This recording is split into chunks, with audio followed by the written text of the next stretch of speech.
to request a paper statement. Well, here we go, the potential transformation of meat consumption. Controversy of warnings that might just rival stark messages on cigarette packers, and that is because Durham University researchers are suggesting a bold move, and that is of course slapping attention-grabbing labels on meat products to remind us about the detrimental impacts of our cravings have both on our health apparently and the environment. It's like turning your grocery shopping into a mix of meal planning and one of those just stop oil climate change classes or something like that, and it's going to be nothing more than a trolley full of guilt and planetary concerns. I mean, imagine tucking into your favourite restaurant or deli and there emblazoned on the menu are vivid images of deforestation and ominous warnings about the environmental footprint of that juicy steak or bacon-filled burger.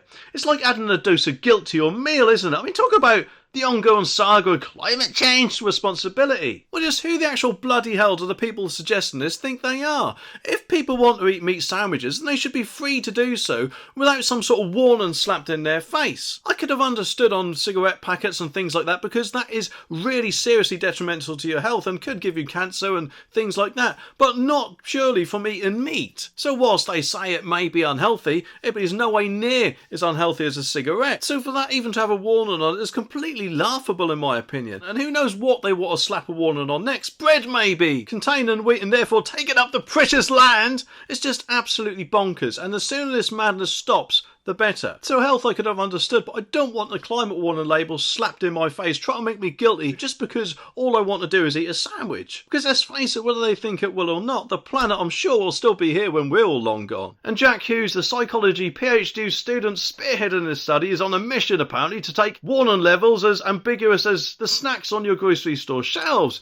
We're aiming for net zero emissions, he says, and if the warnings work on cigarettes, then why not do it for a Sunday roast? He suggests it's like turning a humble label into some sort of superhero costume in their eyes, I'm sure. With of course a mission to save the planet one steak at a time. But not everyone is raising their forks in agreement, and to be honest I don't blame them. Enter Professor Eero Valev, the nudge tactics specialist, who's pondering the potential gloomy implications of all of this, and he acknowledges that scaring people away from meat might just be more effective than preaching the perks of veggies, but cautions about fair play in this labelling escapade. And he says that sure, the idea is good, but let's not step on any local organic chicken farmers' toes in the process. It's like reminding everyone that while we're apparently ditching the steak, we should try not to trample on the poor chicken's coop. And Dr. Milka Vastovic, the study's senior author, highlights the obvious. We all know that indulging on meat feasts might not be to our best of health or the environment. Now the plan, of course, is to slap these awareness labels on your prime cut of beef in hopes to gently nudge you towards that veggie stir-fry instead.